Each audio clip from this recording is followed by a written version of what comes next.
Good evening, everybody. I'm Casey Reginald Jr. It's your man J-Dub, a.k.a. Justin Waters. And welcome to Underdawg Sportz. Today we're going to go ahead and talk about everything that's been happening in the NFL and everything else. Oh, my bad. Sorry. My bad.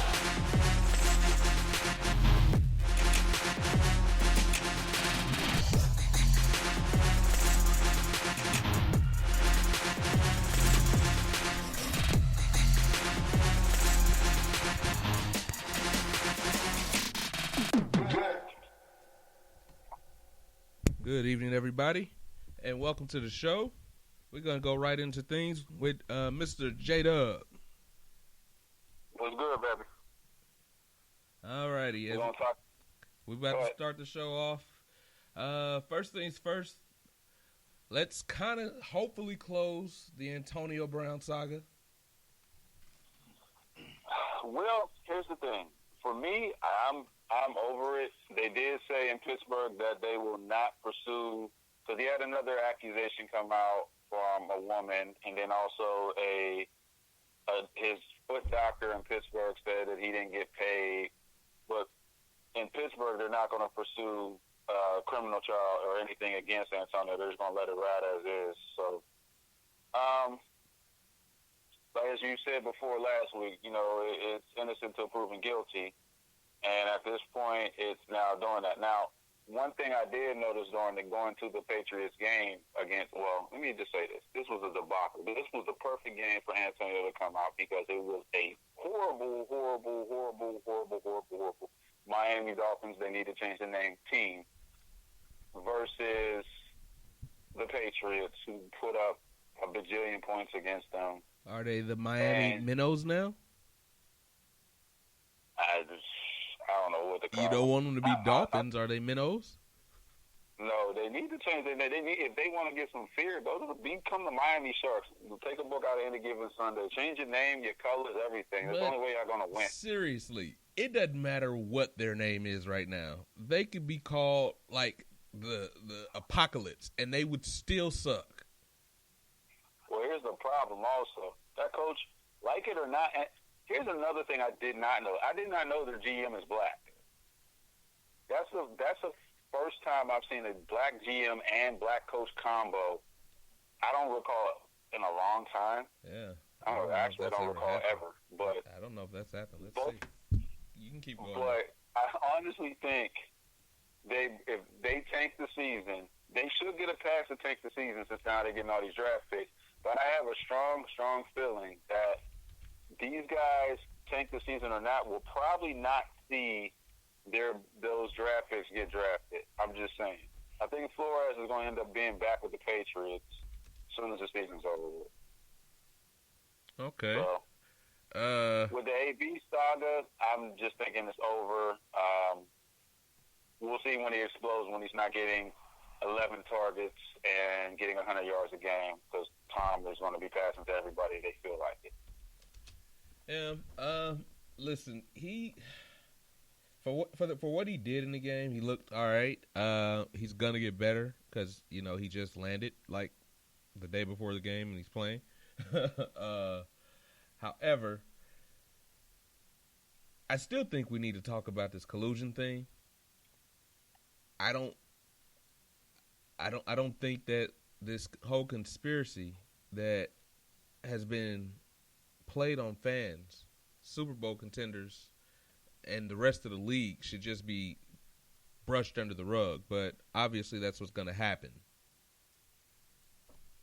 I agree with you. Like I told you before, with AB gone, with Tom losing his last weapon, it seems like the NFL just wants to keep giving the weapons. You lose Gronk, who, again, looks like he's like 60 pounds lighter every time I see this dude, and you give him AB. How AB is on a team after he did, because, side note, I didn't know until they actually brought an NFL lawyer on about the Raiders could actually sue AB, because California law, you are not allowed to record a conversation without the person knowing. Oh, yeah, that's not just California. You That's an need offense. permission to record people. Right. So the funny thing about that is like, why? I mean, I guess Gruden is just like good riddance, the bad rubbish, whatever. But I'm like, well, Drew, why didn't you even like on some civil court stuff, and then even just to be petty, since they were the scapegoats for this whole trade. Why don't you even do that? Because the more and more everybody sees it, the more and more everybody's looking like, yeah, this was a setup. I mean, he wanted to be a Patriot from the gate, especially. Oh yeah, you knew it. You know the only reason he went to Oakland because there was no way in hell that the Steelers were going to trade him to New England. Right, exactly. He just used Oakland to get out of Pittsburgh and facilitated his way out of Oakland. But my question is, why the hell the league is not involved? I mean, are you telling me that you let this player do this, so you're turning it to the NBA? Here's the thing: the league is now going to have an issue. Yes, you let Antonio do it. Minka Fitzpatrick just did it. Now, he's on the Steelers right now. Jalen Ramsey is doing it. Still steady. Not apologizing for it. He's doing it. So who's next? The only person I'm surprised didn't do it was Julio, but eventually he even got his money. He got paid. Julio was always going to get paid, and he does not want out of Atlanta. I don't think he even cares if he wins a championship. He doesn't want out of Atlanta. Well, truth be told, he's from nearby Alabama, so, I mean, only as far as a home kid is concerned, he's going to New Orleans or Atlanta, because those are the two closest places to him, so that makes sense he's not going anywhere. Yeah, I mean, seriously, do anyone actually believe the Falcons are a player from being a Super Bowl contender? No. Okay, so why would you extend if you cared about winning? True. So I agree with you. He's just there. He's gonna play a couple games a year. He's gonna show that he's still got a little juice left in him, like he did last week after I trashed him. Yep. Yeah, it's typical. But anyway, he's gonna play like that a couple times a year. And then Atlanta's gonna get mad because they're not getting the production out of the money that they've just spent, and the divorce might get sloppy. Well, with that being said, think about it. Just this year alone, you've had 4 players. You had 3 players that successfully got traded to places they didn't want to go to. AB technically should have been a Buffalo Bill, and we should have had that 9th pick, which would have been ultimately could have been Ed Oliver, or they would have probably used that pick for Bush. But if you're Buffalo, you just dodged a damn bullet. Because I agree. He was going to do this unless the Steelers traded him to New England or Kansas City or New Orleans. He wasn't going to New Orleans. I don't think he wants to share the field with Tyreek Hill. So the only logical place he actually wanted to go was New England. Right. Because let's be honest, if he really was just all about the money, he would be down in Miami right now. Because Miami would have probably gave him a shitload of money.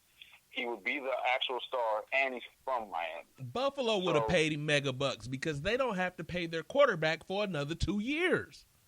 That's correct, too. So this didn't make – so anyway, listen. We went overtime on Antonio last week. I'm just mad about this conspiracy that no one seems to really care about. He's just scoring touchdowns. So basically the NFL's opinion is he's kind of shut up and started playing football. Hopefully we can keep that going. I don't want to talk about him anymore. So, until he blows up, until we have to again, because we're gonna have to. Anyway, let's talk about some actual news that happened that actually affects football, other than Antonio Brown's drama. Big Ben is one of at least 2 quarterbacks out for the season after last week, and Drew Brees is out for at least 6 weeks.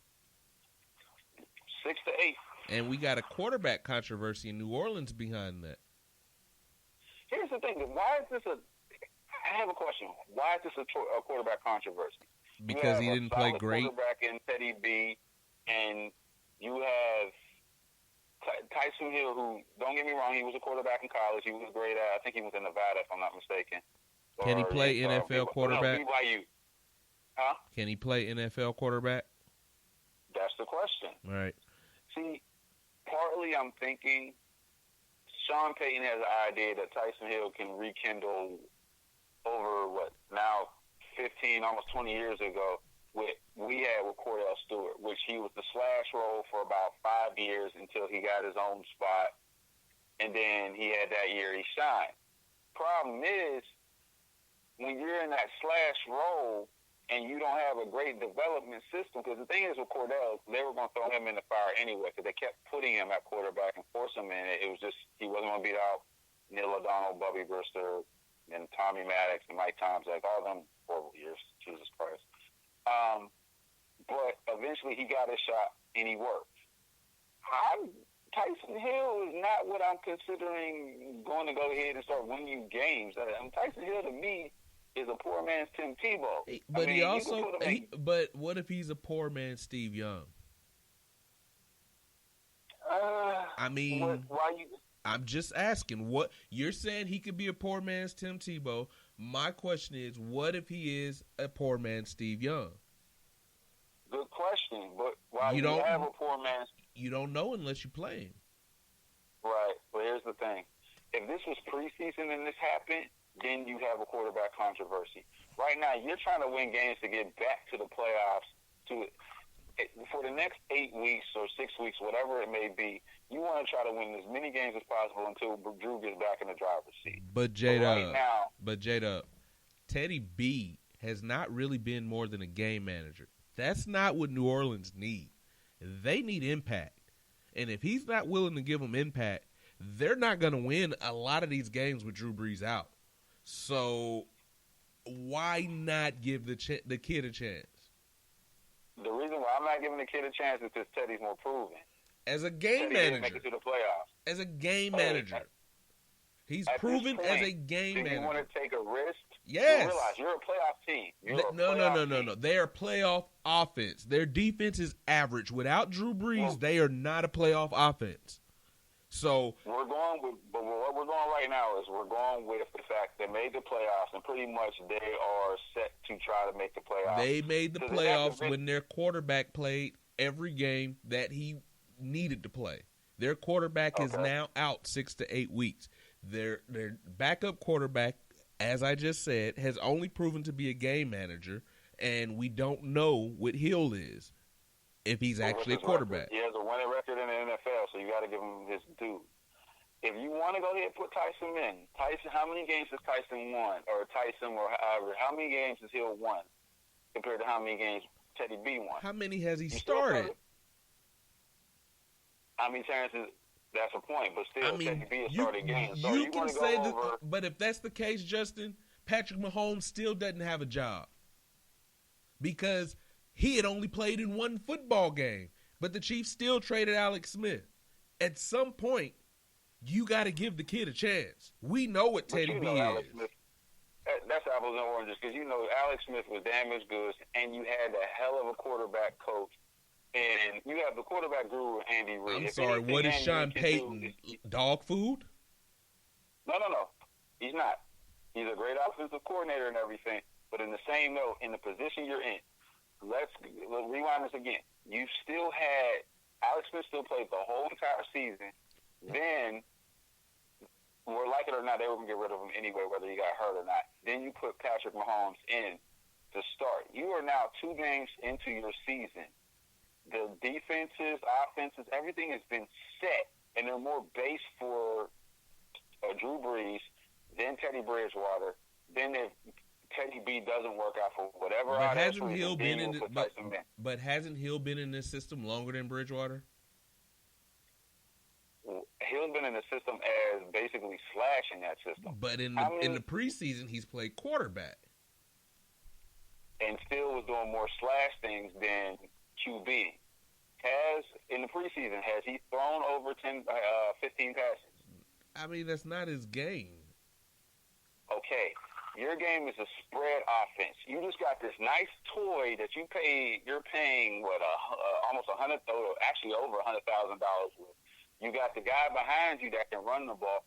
Why are we playing? We're not playing Wildcat. This isn't when Mike Vick first got to the Eagles, and this is not Tim Tebow on the Broncos.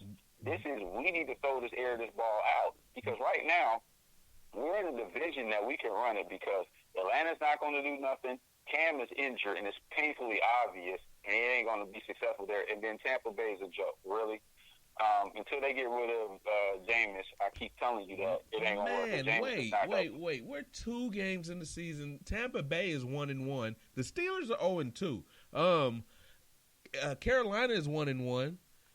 The Falcons are 1-1, and you're writing off the entire division. Drew Brees is hurt. Yes, New Orleans is a great team. New Orleans is New Orleans is a great team when Drew Brees is the quarterback. But this is not the Minnesota Vikings defense that Teddy Bridgewater had. Teddy Bridgewater's going to have to score points, and we don't know that he can do that. We'll see the next game. So hopefully, because Sean Payton won't say. Like if you really want to play that game, it's Teddy's because he is the second string. He's the backup. Did you hear Sean Payton today? Yeah, Sean Payton, he said he wouldn't confirm or deny, but and when asked about Hill, Payton bluntly said, "Who said he's the backup?" Let's be real. I'm just telling you what Sean Payton said. Who said Hill is the backup? Huh? Hey, if you want to go ahead and start, what's his face? If you want to start Tyson Hill, go for it. I'm not wanting to start him. I just want to make the case. I'm a Bridgewater fan, and I want Bridgewater to succeed. But if I'm going to be an antagonist here, I got to make the case. Mm-hmm. And the case is Bridgewater's been a game manager in Minnesota. Mm-hmm. Oh, I'm going to bring up the stat for you real quick. Tyson Hill, real one. The most touchdowns he's ever scored in college was his sophomore year in college, which was 19. He went 19 touchdowns and 14 interceptions. His senior year, his last year, he was 12 and 11. That doesn't give me much confidence. He was the quarterback at Nevada. He was the quarterback at BYU. Okay, I'm sorry. And they were a bowl team. But BYU, they were a bowl team. They were a bowl team. This is the New Orleans Saints, and they have Michael Thomas. Again. They have Jared Cook. And here's the thing. They're not even throwing the ball to Jared Cook. They have Alvin Kamara. Right. So, that's the one thing I want to see now then. If you, for the time being that Drew Brees is out, Alvin Kamara needs to pick up his running. They're going to have to give him the ball more. Because if you're going off of your argument and don't trust Teddy B, and I'm not trusting Hill because the fact of the matter, listen, even his stats alone, he's been in the game for 3 passing plays and 3 plays where he's played receiver and 2 plays he's playing running back. That's not a guy I'm transitioning to quarterback immediately. I'm sorry. Can't do it. I'd rather have the guy that has primarily been under the center to spring that thing. So, and again, I ultimately agree with you, but if the head coach said what he said, I have to make the argument that he's not just bluffing. Like, I have to make the argument. And the argument is Teddy Bridgewater historically is a game manager. We don't know what Hill is in the NFL as a quarterback. And with that kind of talent, why not give him a shot? That's all I'm saying. I put him in a lot of plays. The playbook will be open. Yeah, The playbook's going to be open. It's not going to be like Teddy Bridgewater gets all the plays. Yeah. Because that's the only way. But if I'm talking about, so when the game's on the line, 2 minutes on the clock, and we got to go 80 yards. I want Teddy Bridgewater, but I don't know what I have in Hill. And again, that's what they're going to find out, like it or not. And again, I don't know if I want Teddy because Teddy's really not been a superstar. He's been an average quarterback in this league. And he had an elite defense in Minnesota for a while. He did. But I'm just going to take my chances with Teddy B. Because of his experience. So you're of the old guard. Experience in this situation, being for this situation in particular, yes, I'm going under the experience. So you're of the old guard. I mean, think about it. Look at what happened with your guy, with PB, with PM 15. He sat a year under Alex Smith. versus getting right under center. They're kicking Alex to the curb and putting him right under as a rookie. That year of him learning, him seeing, him developing, him, even though he has his own style, own way, he put his own flair to it, but him sitting there that year made him a lot better than if he put him right from the snap. The same thing I'm going to say, I argue with not Drew Brees, but with Aaron Rodgers. The only exception was Ben, and I'll be honest with you, everybody says that, but Ben had a hell of a defense with the Steelers, and we ran the ball like crazy. Ben didn't even have to throw. I agree with that statement. So, other than that, when you put these new kids in the game, they're going to struggle at first. There hasn't been a quarterback to this day, maybe RG3, and it ended up not being in the best way for him. There hasn't been a quarterback to this day that, as a rookie, came in and is just been killing the league. I'm sorry. Patrick Mahomes, Week 17, Denver Broncos. Bro, but that's Week 17. It doesn't matter. Yes, it does not matter. The Denver Broncos, I'm sorry. No. You said there hasn't been a rookie. Because he started in Week 17, that was his rookie game. He went on his very next NFL game. What did he do? Because technically, that's his. Game was a new season, wasn't it? No, but come on, bro. He had one game experience. It was a whole new season. So let's say this. Let's say this. If he was a Major League Baseball player, he would have been considered a rookie last year. So he had 4 quarters of NFL experience. Here's again. 4 quarters. A whole season to sit there, a whole off season to get play. Taysom Hill has been in this system for 3.5 years. But playing Flash. He's been a quarterback. He's had a quarterback playbook. He's been in camp as a quarterback. He knows this system. He knows this talent. He knows Alvin Kamara. And you can't use. I can use Patrick Mahomes, and I can also use Deshaun Watson. Deshaun Watson. Okay, let's be real with Deshaun Watson. If you're going off of that, then what the hell happened with Deshaun in the playoffs last year? I mean, come on. You said in the playoffs. He's a second-year quarterback in the playoffs. What do you mean what happened to him? Give him a chance to grow. And Deshaun technically got thrown in there by fire because Savage sucked. Doesn't matter. Doesn't matter. I'm just proving your point. And Savage had a year before. He actually was good for the Texans. The dude came from alma mater. He wasn't that good. No. He wasn't that good. He wasn't that good. They should have stuck with Case Keenum. They weren't going to stick with Case Keenum because Bill O'Brien doesn't like him. Well, that's his problem. He doesn't like spread quarterbacks. Well, you know that for a fact. Yeah. And that's why they suck. That's why they suck so bad that they fell into Deshaun Watson with one of the best defenses in the world. Well, take that back. We fell into. They got Brock Osweiler, and then ultimately because of Brock's being so horrible, which I was the first one to say he's trash. But again, that's them taking a stretch on somebody else's garbage that wasn't willing to pay what you were. If I'm not willing to pay my own talent what you are, that should tell you that I don't value them that high. That's true. Now, that one I agree with.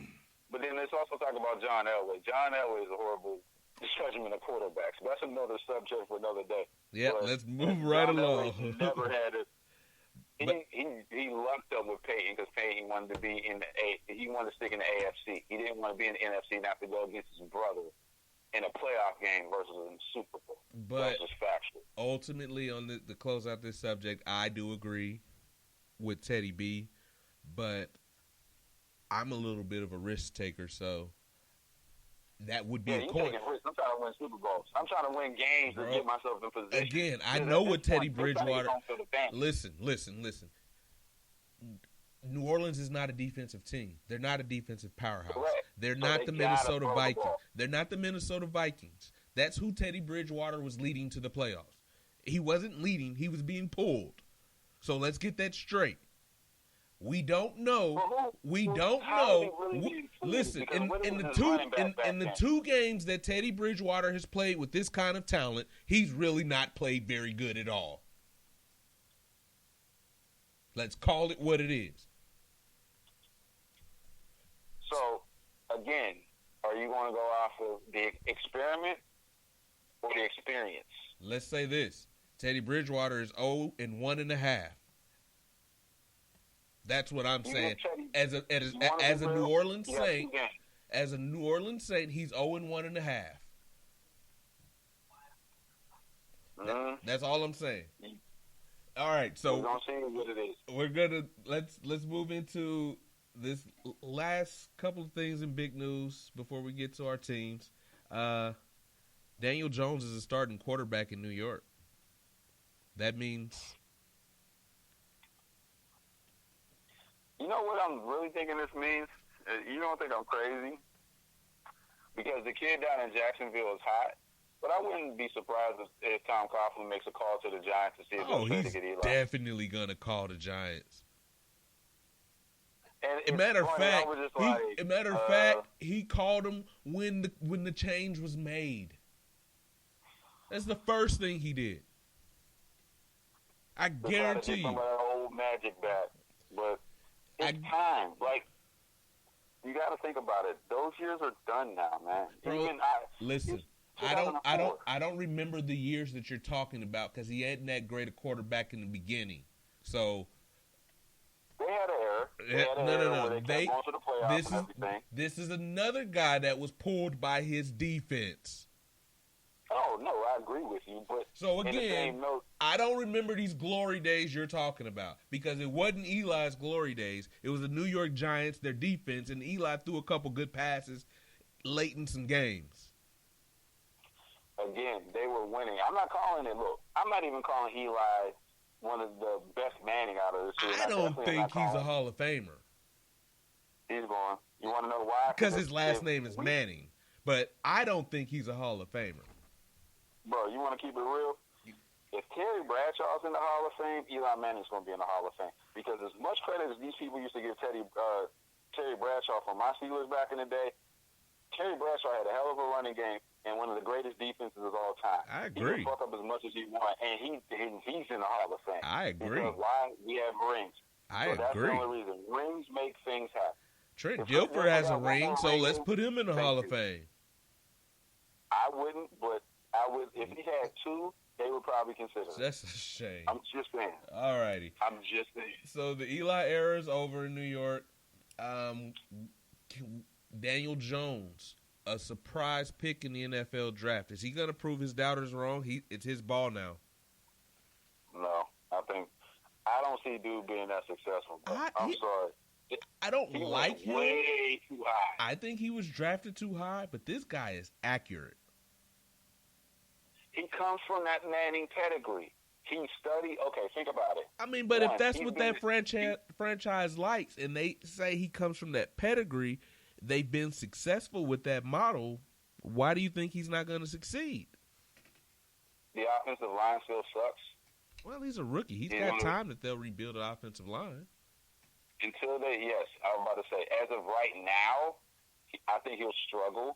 If they start building the offensive line in the next couple of years, one, you'll keep Saquon's career, which is more important than his. Keep the longevity with Saquon. And this kid could be a little bit more successful. Not to mention, you still need to give him a receiver that can stay healthy. I'm sorry. It's still the stupidest trade this year. Everybody's going to sit there and say, AB one. No, it's Odell Beckham Jr. He should never have been traded. That was a dumb one. He should never have been traded. I don't care. Listen, his antics are nothing like Antonio Brown. Antonio Brown's a clown. Odell Beckham is a passionate football player. And I can live with that. So that's the thing. And that trade, they was like, well, they got a first-round draft pick in Jabril Peppers. So I was like, all right, y'all got a first-round draft pick. Congratulations. But y'all didn't draft a receiver. So y'all got Sterling Shepard and who else as y'all receiving core? And Sterling Shepard, that kid's nice, but he can never stay healthy. He's already been hurt twice between the preseason with a leg and a thumb. I'm like, yo, if I'm going to replace Odell Beckham, then I need to get a pretty much the same position. I mean, the Steelers tried it, but it's still out. They're still right now out for to see. But again, I mean, I won't say they thought they replaced Odell, but they thought they would get production out of Golden Tate, but now he's hurt. No, isn't he suspended? Is he? I don't think he's hurt. I think he's suspended. He's suspended the first 6 games for PEDs. Oh, well, I mean, they didn't expect that and either. The thing is, and also the flip factor is Golden Tate is older. It's like, okay, so you're going to go young, some people debate top 10, top 5. I'm saying right now Odell is top 5, the top receivers in the NFL. Golden Tate's maybe top 25, top 25. I mean, I can name a shitload of receivers better than Golden Tate. I had him in fantasy football. I mean, but they thought he would get them 75 catches. They thought he would be adequate. And I mean, and they believed a little in Shepard as the number 2 or 1 and may take the 2. I don't know. They thought I don't think they went in this season to tank because I don't know who they draft since they just got Jones. I think they thought with Tate and Shepard and Barkley that they could finish 8-8. I don't think they thought they were Super Bowl contenders. No, but here's my question. Odell automatically demands a double team. It's not like, and I keep referencing my Steelers, it's not when they traded AB and now all the teams are like, well, we're going to have to double team Juju because Juju did ball out. Shepard's never had over 1,000-yard season. And Golden Tate did. He did have it in Detroit with Matthew Stafford. But Golden Tate, to me, he's never been what you call a threat. When he was in Seattle, it was him and Doug Baldwin. And the fact of the matter, you had Marshawn Lynch and you had Russell Wilson who could run. You had a spread offense that worked. He got to Detroit. Yeah, he got stats, but Detroit still sucked. Now he's here in New York. Okay, you trade a great for a good, and then he gets busted for PEDs, and you overpay him at that. I'm like, okay, we'll see. But if I'm a defense, I'm not double teaming nor Tate nor Shepard until proven. And at this point in the time, I mean, but you got to cover them. Yeah, of course you have to cover them. You still could get beat. You got to keep your safeties out there too. I mean, I would think so that at least makes 7 in the box for Barkley. That's all I'm saying.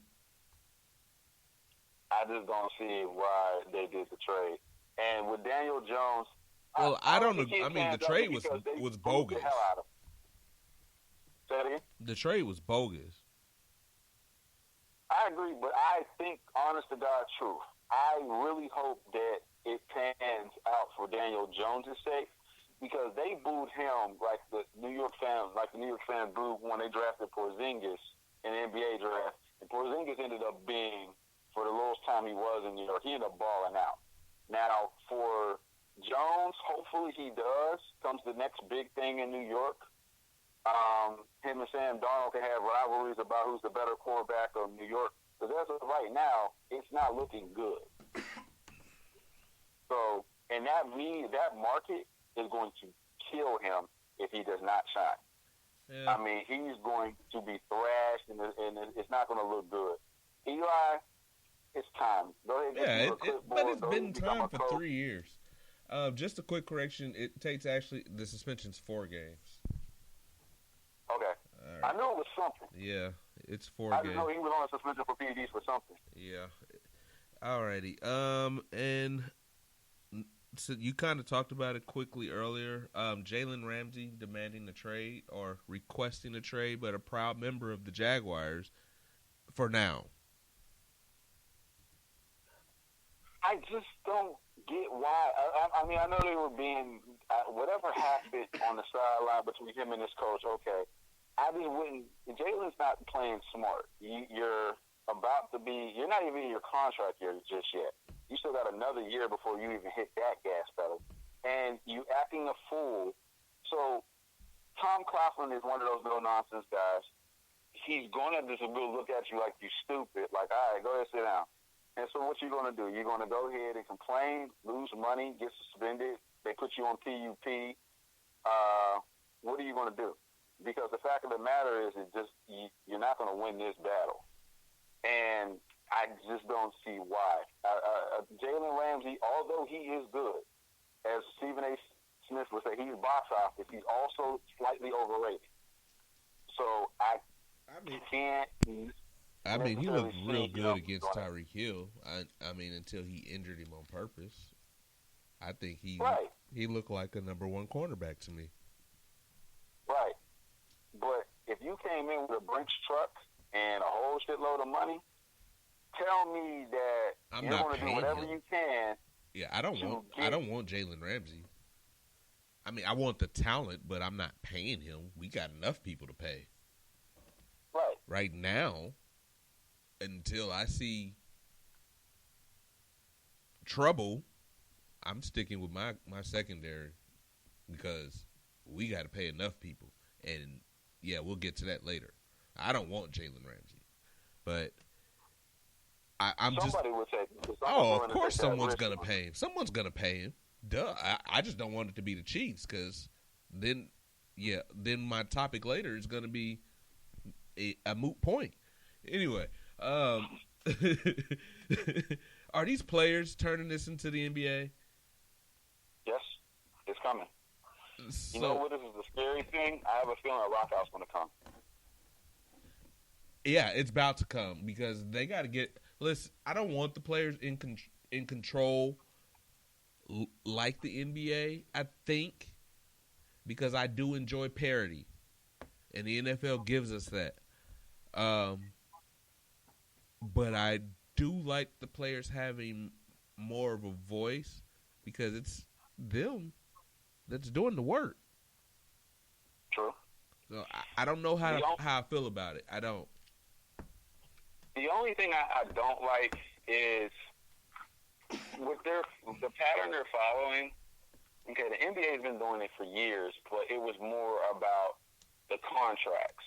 You know, it's to me it was a gift and a curse. When they had the last lockout with the NBA, is because if my player, if I'll use the Knicks for example. If my GM got a bunch of mediocre players and thought they could be superstars and put them on these long-ass contracts, as an owner, I'm like, I'm stuck with this dude. I can't cut him. I got this guaranteed contract, so I can't do anything about it but just let him sit and rot or pray somebody's stupid enough to trade for him. In the NFL, because there's some contracts or most contracts are not guaranteed, the players are wanting more. I agree with that on the guaranteed contract part. The part that I don't like, and the part that I do like, the management is what I'm going to call them. The management. The part I don't like about the management is simply that they are not giving the players voices. Right. But I do like the franchise tag, and here's why. The franchise tag keeps players in cities when otherwise they could be like LeBron and Dwayne Wade and Chris Bosh and decide in the off season to all join up and form super teams. Now, let me ask you this about the franchise tag. How many times would you be able to franchise? I like the way they're doing it because it makes the team pony up and pay the guy, and if not, like the Chiefs, good teams like the Chiefs trade out of them and go get somebody else. That's what I think. I don't like. Listen, I'm a baseball fan by heart, and I grew up in Kansas City, and I watched every single superstar player come through Kansas City and split as soon as they were eligible for free agency. I think that's what's going to happen without that franchise tag. But do you think? Because here's the thing: it's harder to make a super team in the NFL than the NBA. You think? So that's the only thing You think until they could do it. Because we didn't think about super teams until LeBron in the decision. Even though we had already looked at one with the Celtics and KG. Well, there's one older than that. It was just they were all past their primes with Barkley. Remember when the Rockets had Barkley? Yeah, I remember that one. I remember that one too. Yeah. It was just Barkley was overweight and they were past their prime. Yeah. So I just you say it's a little harder, but we don't know how hard it is until they can actually do it. And that franchise tag and transition tag keeps them from doing it. And it keeps the NFL more fair. You don't have a GOAT. I mean, you have the Patriots, but this isn't about somebody that's getting every superstar, but now it kind of is. Yeah. But other than that, the Patriots might go every year. They don't win every year. But they are kind of like LeBron James before LeBron James. But it wasn't because the AFC was weak. It's just because that dynasty is so strong. True.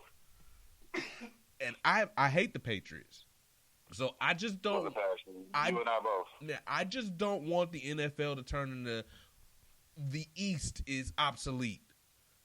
Like we've been basically doing in the NBA since God knows when anymore. Really, since Jordan left. Yeah. I mean, the East was obsolete, and it became LeBron's conference, and there was really no competition for LeBron. I don't want that to be the NFL. I don't understand how the NBA is as popular as it is with the dynasty forming that's happening. As long as it's making revenue, as long as it's box office, the fans don't care because it's just that type of market with that. But I agree I agree with you with the NFL transition and franchise tag. Here's the only issue: the players are now having problems with that, and that's coming up in the next CBA, and that's going to be huge. That's going to be huge as far as the next CBA is concerned. Honestly, it's like I don't think this should be a big of a deal. What the players are thinking that. I'm like, well, the only thing I say with the franchise tag is, if you're a franchise, you're getting paid the top tier player money. So why are you complaining? Because that year's salary is now guaranteed. Right, exactly. Plus bonuses. Exactly. Remember, years ago, when you were a franchise, it was pretty much a base salary. You don't get any, unless it's like Super Bowl incentive or Pro Bowl incentive, but you don't necessarily get like special yardage or just even being in training camp, stuff like that. Yeah. So now the game is starting to play a little bit more fair, but we're going to see, man. I'm okay with the franchise, but I'm not cool with all these players now. The reason the NBA looks like it's a little more fair now is because KD didn't feel like he was part of the team. Right. He got sensitive. Between that and Kawhi Leonard didn't want to go ahead and join the Super Bowl. Yeah, so that's just now. He's his own man. We wait, give it a year, they'll go back. All right, let's move off of that. I just, like I said, I don't want to see the NFL do that. I like parity. I like the fact that anybody could turn around in 1 year in the NFL. I like that Major League Baseball is going that way. I don't like what the NBA did. I'm glad they're moving away from super teams or triple super teams. Now they're just doing duos now this year, trying that experiment on. We'll see. All right, let's go to the Steelers. We got huge news out of Pittsburgh. Our Hall of Fame quarterback is out indefinitely. Nah, he's done for the season, and I'll be honest with you. We talked about this before he got hurt, that it was time for him. The Steelers, there should be that time to turn the keys over to the car. What Ben is the last piece of the previous 3 Super Bowls we were in, 2 we won, 1 we lost. Now that Ben's out, this is a whole new regime. This is, if we really want to go there with Tomlin's contract, this is where Tomlin definitely has to cope. Oh, he's got to earn his money now. He got to get the coordinators together, because there is no Dick LeBeau and there's no Bruce Arians. Bro, this is a lot of change in 1 year. Correct. You So lost your running back. Year. You lost your. I'm sorry. Let me rephrase that. You lost your superstar running back, your superstar wide receiver, and your Hall of Fame quarterback. Well, we lost the 3 Bs, which, let's be real, they were this offseason, all 3 Bs were acting like bitches. It should have been the 3 Bs or the 3 bitches. I'm the first one to say that because this shit should have never happened. When AB was about money. Le'Veon was about money. The only one I had no problem with was Le'Veon. Le'Veon did deserve to be the highest paid running back in the league, but his antics scared the Steelers. The weed stuff, the skipping practice, the rap stuff. He didn't get his shit together until the year, the 2017 year. Let me say this. He knew he was going to get paid. Let me say this. On the deserved to be the number 1 paid running back, he also had one of the best offensive lines in football. Correct. So I think the Steelers still have that line. That line is great. Right. Love it. I think the Steelers were right not to overpay him, because let's see what he actually does with the Jets to justify the money that they gave him. Because again, which was funny. Sometimes your talent is highlighted because of the talent around you. Yeah, true. But again, the 3B era needed to. We didn't do anything with the 3Bs. Because here's the problem: what happened with the 3Bs? We were the great 3Bs in the regular season, and we were inexistent in the playoffs. We had great games. We had the game against Shaw. We'd have great games, and then we run into New England. And then all of a sudden, Le'Veon got hurt the first game. The first game he didn't play because he was hurt the whole season. The second game, non-existent. You know what I'm glad about? You know what I'm glad about? So, the thing I'm most happy about is Patrick Mahomes, because you will no longer take for granted times that you beat the Kansas City Chiefs. I'm so glad this curse is lifted. I'm so glad we drafted this kid. That was the very first curse. When he beat you all, I knew he was a curse buster. Because when he did that to you all, I said, this guy is the curse buster. We gonna win a Super Bowl. It wasn't last year, but it's coming. So, yeah, when he beat y'all, listen, y'all been kicking our ass since I was a little kid, and I was absolutely ecstatic that Patrick Mahomes is a Kansas City Chief when he went to Heinz Field and kicked y'all's ass. Is it still called Heinz? And I didn't know what to expect out of that kid. It's still Heinz Field. Yeah, there's always going to be ketchup field. But I was impressed. Hey, guess what? It's called what field? It's still ketchup field. And guess who loves ketchup? That's right. Yeah, he's going to own y'all asses for the rest of y'all's life. All righty. All right. Well, I was about to say, hold on. That's the homer. You ride a little more. I'm a homer. You on that momentum. I'm a homer. You on that momentum. I'm a homer. But it's time for the 3Bs. The era's done. So you're done with Ben Roethlisberger. He's okay. What did I tell you? We were talking before we did the podcast. I said Ben doesn't look right. And you were talking about him being out of shape. Yes, God. It's not about out of shape. Yes, he's been out of shape for like 5 out of shape. He couldn't walk down the hill, bro. And I didn't say it was just out of shape. I mean, that could have been knees. But what I was saying is, more importantly, he ain't been slaying that ball right. And this season... That's because Antonio Brown's not there anymore. No, I'm not talking about that because he's throwing a wide route. Ben can still go deep, but this is the thing. When Ben finally did play a preseason game, he wasn't going deep. He couldn't go deep. Like, he threw that ball to James Washington, which was a beautiful catch and play for about 40 yards, and it looked like he put everything in his power. In fact, after he threw the pass, and then I think it ended up being the 3 and out, Ben ain't come back in the game. I was like, well, why you take him out where he needs to play more serious? Because obviously he had missed, and that was game 3. He had missed games 1 and 2, obviously. Because that's why I was saying your point when we were talking about they need to play more preseason games. No. When coaches know something's up with their quarterbacks, or their quarterbacks are, they don't want them to play any preseason games. They'll put them in, but just being honest, you're not going to see them in many games of night. I mean, I know Tom Brady doesn't want to play preseason games, but it's just to get the rust out of it in the offseason. Ben looked something wrong.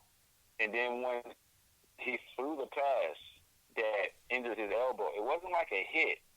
He tweaked it. And I think it's all the hits he's been taking, overthrowing the ball, 5,000 yards, 2 back-to-back 5,000-yard seasons. There hasn't been many quarterbacks to do it. I think Drew, maybe Tom, maybe Peyton has done it.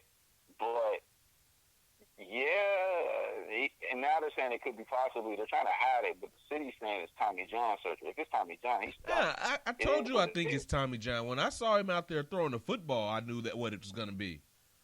I think that's why I think it's really trouble. I don't know if he's going to be able to play again. I'll be honest with you. Maybe it's time. He's had 16. He's a first ballot Hall of Fame. The only reason why Ben was really, really trying to play hard this season is to prove the haters that y'all were wrong about the situation with me and AB. Watch this. I'm going to make it happen. Because when he played against New England, Juju was targeted 10 times. He was throwing targets to Juju that were probably not the smartest. Juju was getting open on plays, and I'm like, Ben's not throwing it. Or he was forcing plays where, for the exception of 2 of them was Samron Creef, which was wide the fuck open and dropped him. Lord, can we please cut him? I'd rather get Eli Rogers back. Or he threw one deep pass to James Washington, which it sailed over Washington's head, and you can look at Ben cringing. And I'm like, he's not cringing because he moved through the pass wrong. I think he just tweaked something. And that's why we look like shit. Of course, he's not going to say nothing because he has now become the new Brett Favre to me, where he's that old gunslinger. He's put everything he can in there, and it's just not working out. Yeah, so that Tommy John is real. Right. So it may be the end of the Ben Roethlisberger era. I mean, I feel bad for him, but he has – I mean, when he retires, what does he have to prove? Yeah, I mean, he's got nothing left to prove. So you've dug the grave for his career. You've got the tombstone ready to go, and you are ready to hand the keys to the nation. Mason Rudolph. To Mason Rudolph, who was just in a quarterback battle with Josh Dobbs. More or less, yeah. All right. Well, what happens now? We already. His keys are there. The kid is nice. I'll be the first one to tell you about Mason Rudolph. When we drafted him in the 3rd round 2 years ago, I was like, ooh. And everybody's like, well, who's this kid? Justin, how you know about him? Because when Pitt played Oklahoma State in Pittsburgh, I happened to be at that game because it was the alumni game. And him and James Washington tore us up for about 500 and some odd yards. It was bad because James Washington had 220 against just receiving. And at that point, we had probably a top 25, top 30 defense. Our offense was terrible, but we had a top 25, top 30 defense in college football. And them kids. All right, James Harden, throwing your teammates under the bus. What? I mean, I'm just being real. Okay, our starting quarterback was Nathan Peterman. That's all I'm saying. Okay. So like when he got drafted, I was like, oh, y'all know what the hell y'all about to do. And he's still in the league. Yeah, well, I mean, there's a lot of quarterbacks still in the Kaepernick league. doesn't have a job. Alrighty. Luke Falk, Luke McCown, they're still in the league. So it's now the Mason Rudolph era, and you have high expectations for this transition. Yes. Let me rephrase that. I have high expectations for the long term. The short term, no, because he has to learn. Okay, so not a playoff team this year. No, I'll be honest with you. I'd be happy if we went 8-8. What does that mean for Mike Tomlin and his freshly minted extension? Right right now, I mean, let's be real. He got a pass for this season. Who's your offensive coordinator? Because Randy Fishner, which I would rather see Randy gone than Mike Tomlin gone. Randy does not know how to tell his quarterbacks, or maybe it's Ben, I'm not sure which, but we don't audible as much as we used to. The Steelers were one of the greatest teams back in the day on knowing how to audible. We don't do that. Like, Ben used to audible like that, almost to, like, Ben would audible like Peyton would do Oklahoma audible. We just stopped doing that. It's like you see the play, and it's like, all right, screw it. We're going to still try to bust it, even though you see a gel blitz, and your running back is basically in the flat. It's like, hey, you know that everybody and their mom is coming, so you need to change up the play. We don't do that. We just keep it going and pray it works. And I don't know if because Randy is just like, hey, go for it. I don't know if it's Randy or Ben's ego, one of the two. I can't figure that out to save the life of me. But I've watched on several different occasions of them sitting there and not changing the play up and just saying, hallelujah, pray to God, let's go for it. And it drives me insane. My reason in bringing up your offensive coordinator is because he's not exactly known as an offensive quarterback guru. And you kind of need one right now.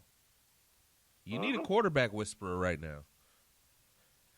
So who can we get mid-season now?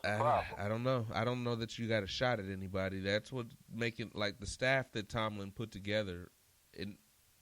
Was designed for Ben Roethlisberger, and it ain't his team anymore. The only good advantage now on a receiving tip is we got Ray Sherman as our receivers coach. He was an okay head coach, but he was a great offensive coordinator. I mean, and he's picking up the slack where, unfortunately, Daryl Clark, who unfortunately died this year during the preseason, he's picking up the pace for that. Maybe you can put Ray as offensive coordinator versus putting him as just a wide receivers coach. We'll see. But, yeah, we're not panning out there because we're not even doing anything. We're not even doing any trick plays. And the Steelers were known for years for doing trick plays.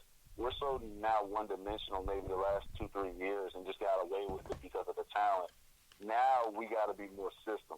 For years when it was Hines Ward and all of them guys at the beginning of their careers, it was the system. Kyler would do trick plays. Hines would do this, that, and the third. That's why we had, like, if you really looked at it, we had 3 or 4 receivers or running backs that are actually former quarterbacks because they would know how to work a system and do this, that, and the third. So, I don't know. Tomlin gets a pass this year because this is a learning process. You got a third-year receiver in Juju who has now a lot of high expectation. You got Mason, who's basically his first year, because he got no burn last year as a rookie. So wait. Why do you get a pass on Juju? I'm not giving him a full pass, but I'm saying you made an evaluation. You made an evaluation that this guy was good enough to replace the number 1 receiver in football and his headaches. So I don't think you get a pass. If he's not that guy, I think you are held accountable for that. Well, no, he's still that guy. Don't get it twisted. I'm just sitting there saying we have a very young squad, period. Look at the age of the squad. So now you went from a bunch of veterans in their 30s outside of Logan to now you're a 22-year-old receiver, you're a 22-year-old quarterback, you're a 23-year-old running back, your other receiver's 22. I'm not counting Moncrief for shit. And the veterans is basically your offensive line with Foster, who is like 33, 34, and Pouncey. But other than that, our offense is the youngest offense now in the NFL. And we got to learn, period. If it's run on, again, wait, hold up. Again, the great Ben Roethlisberger had a veteran team that he inherited. Tommy Maddox, whatever. One of them plays baseball or played baseball. Sucks. That's what I was calling him. He lost it to Ben because he sucked. But Ben inherited veteran leadership. Now these kids are on the go. This is showing Tomlin has to be a coach. Like, yo, you need to grasp all these kids because, again, you didn't have to grasp as much in the locker room because you had that leadership.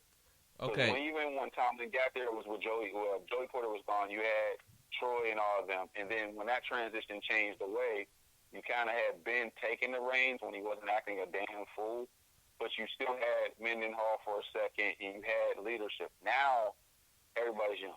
Okay. So we're going to have to learn on the win. That's wonderful. Here's my question. In Rooney land, Rooney Rule land, why aren't they calling Colin Kaepernick? Can you say the word collusion? Because I can. I'm just wondering. Y'all know damn well, two factors. One with this whole situation. One, they're not going to call Colin Kaepernick because this is really a collusion. Let's just be honest. But he called NFL them. Owners came together. The NFL owners came together and say, "Yo, we not calling him." Because let's be honest. Let's keep it real. The Jets has lost their starting quarterback, and now their backup quarterback. So they have their third-string quarterback, Falk. So that's different. He had mono. He's back in the building. He's going to start working out. He's going to start playing again. That was short term. Your guy's done for the year. And they're going to put it all on Mason Rudolph because they basically think they have a Ben clone. Okay. The thing is with Kaepernick, the one thing is the Steelers are not going to do. They're not going to transition their But they need to because everything's changed. They're not. Everything has changed. Everything's changed. They didn't even attempt to try to do it with Josh Dobbs. Listen, they did with Josh Dobbs. No Bell, no Brown, no Ben. Everything has changed. Now it's Juju, James Washington. Now it's Juju, James Washington, and James Conner. It went from the 3 Bs to the 3 Js. Why not bring in a veteran quarterback? Can you say the word collusion? Okay. So I don't even know why we keep wasting time on that one because we know they're not going to do it. If this was a normal situation with Cap would have been at. Cap would be starting somewhere right now. They're not going to. The Steelers aren't going to be the ones.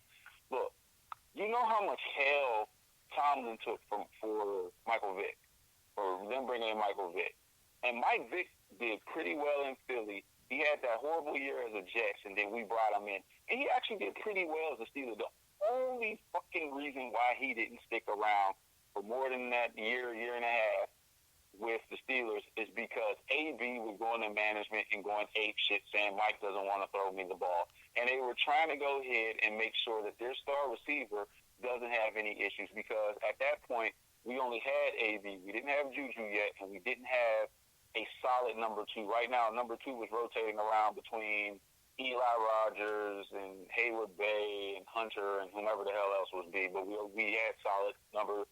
In fact, our number 2 at that point was Heath before he retired. That was the number 2. It was AB 1 and Heath 2 as far as passing is concerned. But Tomlin took hell to the point he had death threats from Pittsburgh saying, why you get the dog killer? Why you do this and the third? And the Rooney's, to a certain extent, they are conservative at best. I mean, Mike had to fight for that, and the only reason why Mike got it is because Mike, Vick, and Tomlin are from the same hometown. They said, if there's any issue with Mike, I'm going to handle it personally. I just don't think Tomlin at this point is sticking his neck out for Cap. Maybe you don't know him, whatever the case may be, but we already know it's not going to happen. Yeah. Cap should be right now, Cap should be in Jacksonville. Cap should be in New York. He lives in New York, so why didn't they make a phone call to him? Hell, he should be in New York even behind Eli Manning. Daniel Jones. Again, with the Jets, that's a short term. He wouldn't have did that anyway, I don't think. And I don't think that had lose all over it.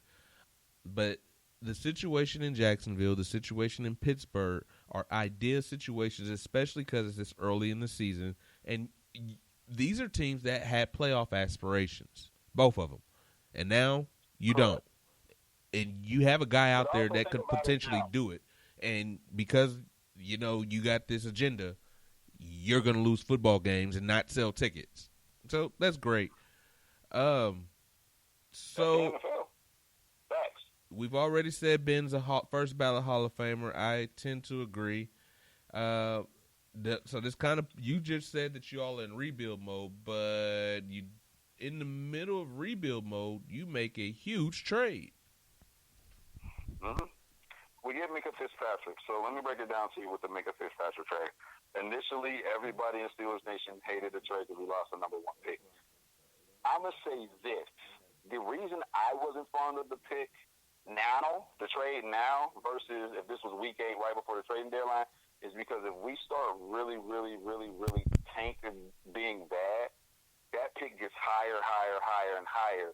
And it's not about who's available on the board as a number 1, because the Steelers aren't going for Tua. We're not going for a running back. We're not going to go for another wide receiver. They do need the kid they have, Chase Young, I think from Ohio State. I know the college thing ain't your forte just yet, but there's a couple guys, as far as pass rushers are concerned, that I would say is the number 1 the Steelers do need as a pass rusher, because Bud has not panned out the way we needed to. But I would have traded, if I'm going to keep that number 1, that's the number 1 I'm going to trade down to get multiple picks just in case we have to we are in rebuild mode, just to keep it real. But they had Minkah Fitzpatrick on their list. Last year, they were trying to trade up to get Minkah, and they couldn't do it. They couldn't get that high. We were number 22, and we were trying to trade up to get Minkah and thinking Minkah was going to go to 15, and he went 11 to the Dolphins. Yeah. So doing a little bit of homework on it, the Steelers, specifically Tomlin, was at every at the combine as well as the pro day for Minkah Fitzpatrick. So they had him high because he's a hybrid. He can play corner, he can play safety. Right now, we don't have a safety, so we have to put him in because the safety we got now, Kelly, is being exposed, including a deep ball play to DK Metcalf against Seattle, and then everything else against. DK is still gonna be a monster, bro. Come on now, he got beat. He got beat by DK. He's gonna be a monster. No, DK's gonna be a monster. Don't get me wrong. Don't make it like he got coverage on the play. Yeah, okay. I mean, honestly, DK. The Steelers were hoping to get DK, and everybody should have picked him. I was so mad about the DK slipping as far as he did. And I was like, "Ooh, we could get him with the third pick in the draft. I mean, not third pick, but in the 3rd round, the Steelers had slated they were going for DK, and DK got picked up 1 pick before us to Seattle. Yeah. And then that's when we went with Johnson. So the Chiefs went with Mecole Hardman over DK. So I hope that works out. Well, we're gonna see, but it's. I'm hoping Minkah Fitzpatrick, the Alabama pedigree. One thing Alabama does make is great defensive players and great secondary, great linebackers too. So hopefully it pans out. He's 6'3". He can move. He can shift. Sean Davis is always hurt, and I didn't like him when he got drafted out of Maryland because he was a tweener. And when I mean tweener, if you're a hybrid, whether safety or corner, but you're only 5'9", that worries me just a tad. When you're in a conference with big receivers when they were healthy with AJ Green, and then what was the kid's name? It didn't pan out for Perriman. When Baltimore first got Perriman, who was supposed to pan out because of his daddy, but he was a 6'2" receiver. It didn't work out, so, no harm, no foul. Right. And then we also had Josh Gordon at that time, and when he was in Cleveland. So I'm like, all right, we got this kid. He's going to get burnt or he's going to get exposed. They're going to just jump over him, and then that'll be it. So your secondary fixed? No, because I don't know what to expect. I'm looking at Nelson, solid. Joe Hayden, enough said. Joe Hayden, as long as he stay hurt, he's still solid number 1 for any NFL team. Minkah playing safety gives me a lot of great hope because I think he's going to be nice. Terrell Edmonds is my only factor because I didn't like him as the pick last year. I still to this day was like, Tomlin drafted Terrell Edmonds thinking he's going to be his brother. And his brother was a savage at VTech where he was All-American. Terrell was honorable mention ACC, no mention All-American. And I think Tomlin was like, well, same pedigree. Our number 1s, to keep it real, the last 4 out of 5, no, let's go back, 6 out of maybe 8 years, our number 1s have not panned out to what we needed them to be. So when they traded to get Minkah, I was like, I even put on social media, I was like, y'all do remember how many number 1s fell for the Steelers. Jarvis Jones fell, Artie Burns, just them two alone, they both tanked. Now, T.J. Watt in between did a hell of his deal, is doing his thing. He's definitely probably going to go back to the Pro Bowl if he stays healthy. Minka, we're going to see. But I have confidence in him. We haven't had a shutdown corner or safety since the Troy Line Clark days. Hopefully this can start with him with that pattern. Hopefully he'll step up Terrell Edmonds before his ass needs to be gone. Wait. You compared him to Troy. I said we haven't had anything since the Troy days, so I'm just being optimistic. All right. So you think your secondary is rebuilt? Well, it's rebuilding. Oh, so is it rebuilt or no? You keep throwing the word rebuilt. Yeah. I ain't say rebuilt. I said rebuilding. Oh, okay. So you're just. I just sat there and said I just sat there for the last 2 minutes. Still, we have liability in Terrell Edmonds, our first round pick last year. He's a number one pick. He's got to be the truth, right? And number one picks have failed. Brother, you in the conference. Please don't go there. You've been in a conference where y'all had a number one, well, not y'all specifically, but a rival team had a number one pick, and all he did was eat and get money. Then Marcus Russell. Do we need to go there? We got more than that in this conference. In my division, in the AFC West, the quarterback that the Broncos have drafted as a number one pick has failed. Ryan Leaf. Perfect example. All right. All right. So, I'm just saying. So you're rebuilding the secondary too. Is James Conner really the answer at running back? We're gonna see. I think we need to use Benny Snell more. I mean, he had a hell of a cut. He went against what the hell we just played last? Seattle. He had 2 rushes, but one of them was for 23 yards, and it was a great play. We need to probably use him more. I told you, James Conner is not a do-it-all. We're going to run a 3-back offense. We need to. And Tomlin kind of got away with that the first 2 games, and realistically, we have no choice against the Patriots. We were down before we even knew it. So running the ball wasn't even going to do shit. But we got to use all 3 backs. So whether it's Conner, because Conner needs to stay healthy, and his knees, I'm worried about his knees right now. Because it's not looking good. And if Jalen Samuels does not pan out, I honestly think we may lose another number 1 pick because we may have to make that pick to Melvin Gordon.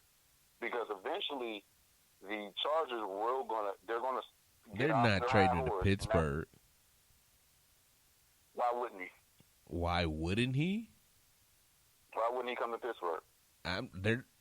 Are you saying as a free agent?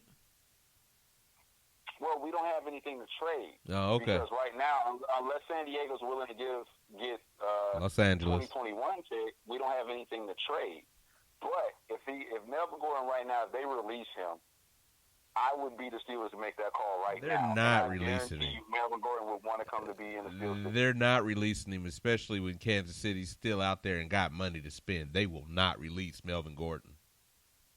No, of course not. Yeah. Or they'll put a clause in them like they did a couple years ago with back in the days with Corey Dillon. When Corey Dillon got released from the Bengals, they made sure to put in his contract that he could not go to a rival.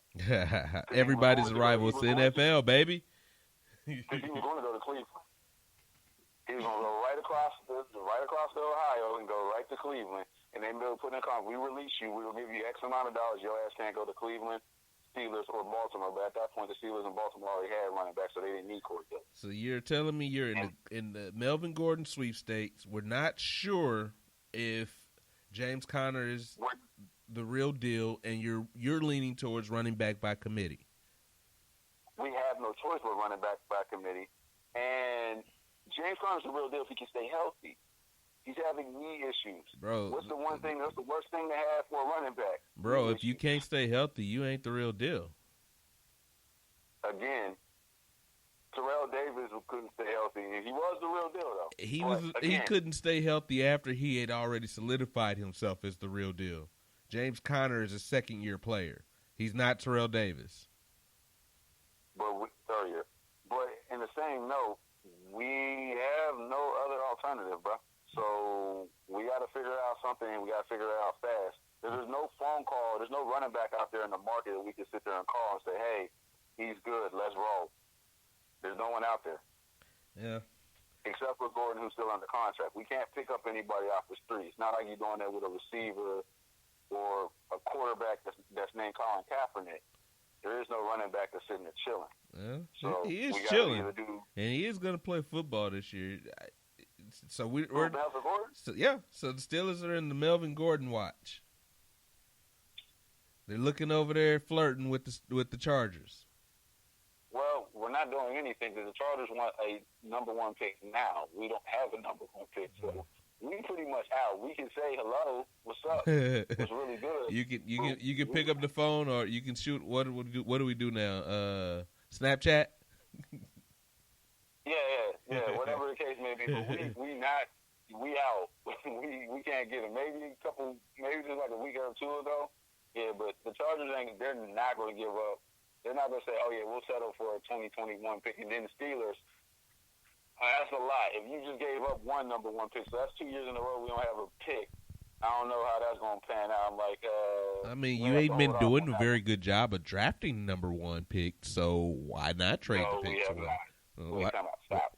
I'm just saying. Come on. We have not been. Our number 2 through 7, yes, are great.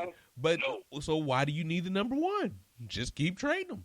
Get better players. You're not getting the Chargers are not going to take them. They want 2020.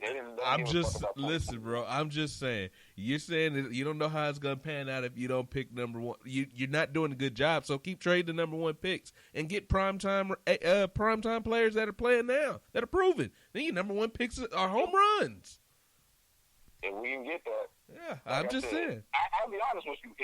If we can sell a 2 in next year's draft and maybe a 2 in the following draft, I think pull it for Melvin Gordon. Listen, let's go ahead and shoot for the stars. stars. I think you missed everything I just said. If you can pull a 2 in next year's draft and a 1 the following year, I think you should take it because you all don't do well at drafting number one in the first round. Yeah, but we also got to see what's available in the drafts also. That's true, man.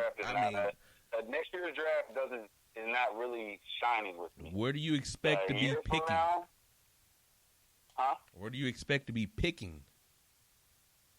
That's also a great question. We don't know where it'll be picking. All right, now you're picking number 1. Wait, time out. Really? You're 0-2. You're 0-2. Over the Dolphins? You're 0-2. Bro, we're 0-2. It's a 16-game season, and over the Dolphins. Right. I said right now you're picking number 1 or 1.5 because they lost by a lot more points than you. All right. You got the Niners this week. Are you going to be 0-3? I think you are. No. The Niners are a formidable defense. I agree. I mean, they use enough draft picks to get their shit and trades and everything else. They did what they had to do. Don't get jealous with your Pittsburgh envy. I'm being honest. I don't. You fail to realize I'm a real person before I'm a jealous person. I'm not playing the homer shit. I'm just being realistic. I'm just saying. They did what they had to do to get to where they went through a lot. They did what they needed to do. So, yeah. So we'll see what they're gonna do. I got Niners. I'm gonna do the homer pick and still stick with my Steelers. Well, you know what I mean. But if I was doing Vegas betting odds, I wouldn't bet. Okay, so, we're both 1-1 on the Steelers so far. Mm-hmm. We're both 1-1, and I think I'm gonna be 2-1. All right, we're moving on to the Midwest, the real Midwest, Kansas City, Missouri. I was about to say the Midwest. You mean Indianapolis? No, that's not the real. Where the Midwest too. Do you want to have the debate? Where is Indianapolis located in the United States geographically? Indiana. Geographically. Indiana, and everybody calls Indiana the Midwest, the Great Midwest. Calls it. Is it actually? That's their where is it actually west or is it east? It's actually in the middle. No, the middle is Missouri. Indiana's. You're getting technical with it, but I'm saying. I said geographically speaking. Geographically speaking, and more than half of the state is in the Eastern time zone too. but they're the Midwest. Anyway, that's a sore subject in my house because I am married to a Hoosier. Oh my God! I'm married to a Hoosier, so I gotta. Really? That's a sore subject. All right, so in Kansas City, my Chiefs. Obviously we know Tyreek Hill didn't play last week, but who the hell needed him? DeMarcus Robinson, Patrick Mahomes. So my question right now, I think Patrick's kind of doing this on purpose. I think this week it's probably going to be Mecole Hardman, or he might go back to he might go back to Sammy Watkins or Travis Kelce. I can't have him do that. Either one. I picked up DeMarcus as a free agent on. Bro, you're insane. Patrick just throws to the person that has the most favorable matchup. Who's got the most favorable matchup this week? That's who you should have picked up. It doesn't matter who the actual name on the back of the jersey is.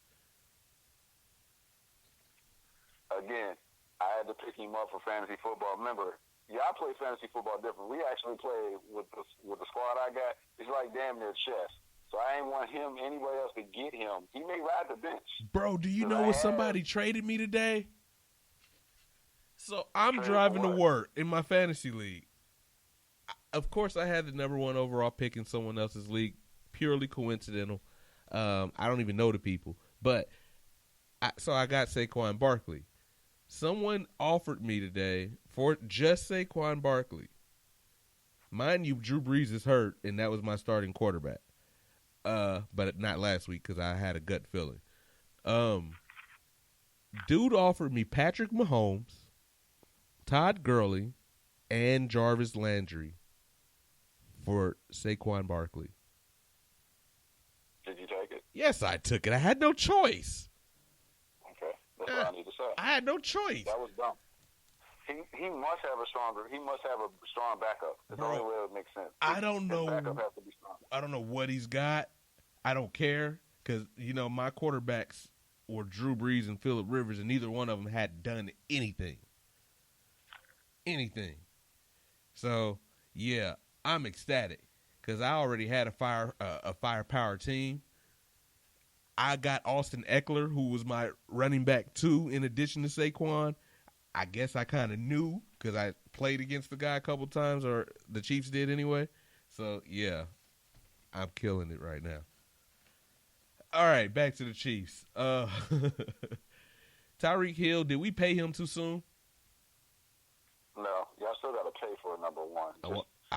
Here's the thing, y'all don't know, no one knew the potential of the other guys, but you knew what Tyreek has to offer. Wait, DeMarcus Robinson's been in Kansas City for 4 years. If they didn't know his potential, then he should have been cut a long time ago.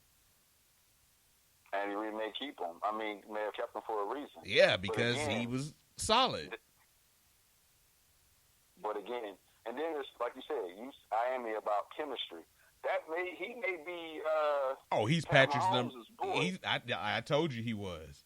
And that might be his roommate when they go on road trips. No, you never know. So bro, that might be a factor. His very first game in the NFL, his number one target was DeMarcus Robinson. It's DeMarcus Robinson who caught the pass that was all over SportsCenter when Patrick Mahomes was rolling right and throwing against his body. It was DeMarcus Robinson on the other end of that ball.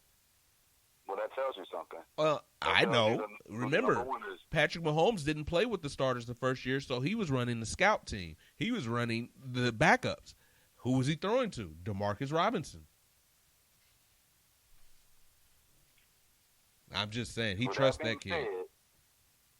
So, with that being said, going back to your topic, no, did they pay Hill too soon? No. Because you never feel uncomfortable about paying a number one guy. I got you. He was clearly a number one. I got you, but I wouldn't be surprised if the Chiefs traded him. I'm just saying. It depends on when. Yeah. And it depends on if. Here's the thing. If the Chiefs if y'all lined up Patrick Mahomes to be the next Tom Brady, and when I say that, as far as next Tom Brady's concerned, where he can make any wide receiver a star, then yeah, you trade Tyreek Hill with somebody who's willing that needs a number one receiver to go with their quarterback, or a team like, for example, New York, where they have a young quarterback. It will look great for them to have a number one receiver So versus. are they giving me Saquon Barkley? Because that's the only way I'm trading him to New York. They ain't got crap. Well, why would you trade Saquon Barkley? Well, I mean, if you want Tyreek Hill. But that's not my point. That's my point. Here's the thing. If PM15 is basically looking like TB12, where he's making any wide receiver a star, then why don't y'all just trade him for? Yeah, I know y'all gonna get a high pick in New York, so why wouldn't you trade Tyreek Hill for whatever the pick? Bro, if I'm trading him, I'm trading Miami. I'm getting the number one overall pick, but that thing ain't worth it because I got a quarterback already. That's not even logical. Yeah, we don't need it. That's why we don't trade him this year. We trade him next year. Well, I take that back because Miami now has 3 number one picks. Bearing where it lands, where any of those 3 land, it would be a smart move to get Hill if y'all could get him. You know what I mean? If he goes. For example, if the Steelers, let's just say we end up going 6-10, and it ends up being top 15. Top 10. I would trade Tyreek for a top 15, bro. Sorry, he would. Not to the Steelers. Because, no, I'm talking the Steelers pick that the Miami has now for. Oh, okay. I'm not trading to the Steelers. Because this year's draft is heavy receiver. Yeah. If you got all 3 boys from Georgia and all 3 boys from Alabama in this year's draft coming up. And all them boys is talented. So that's 6 receivers that could possibly go in the first round. And that's 6 receivers you ain't got to pay for X amount of years while you just paying a shitload of money to Tyreek Hill. And that's 6 receivers that you can go ahead and have Pat groom to do whatever the fuck he wants. Me, that's a winner. Because Miami right now, they desperate. They may just go ahead because they think Patrick Mahomes, they need a star or something. Because right now, Miami, the team is tanking, and I guarantee the fans are already fickle. The only team that I'd be happy to see Tyreek Hill go to would be Carolina. That's it. Cam is there. Cam is fine. Man, listen, he's got a foot problem that is going to be okay. I told you I think they need to do something about that turf. Something's going on because a lot of people have foot problems with that team. But I think Cam is fine. I told you in the Skype chat that Cam, his arm is fine. It's just his feet now. We'll see, because the fact of the matter is, remember, that ain't the ownership that drafted Cam. That's not the management that drafted Cam. And they didn't pick Will Grier up for no reason. Not only did you pick one of the better quarterbacks in last year's draft, but you also picked the local kid. He lives in North Carolina. He's from North Carolina. How in the hell could they trade Cam freaking Newton? And they kind of have, basically, it's like, it's Cam watch. Like, is Cam going to get hurt? Is Cam going to break his knee? Is Cam going to do this? Because if he is, we're ready. And that's the scary thing. Anytime you draft a quarterback that pretty much is ready, he's not a project, that means your quarterback is watching over his shoulder. Like the quarterbacks Ben got, they were project quarterbacks. Well, no. Mason's not. Josh was. And Landry Jones prior to that was. You put a dude in like Grier, I don't know about that.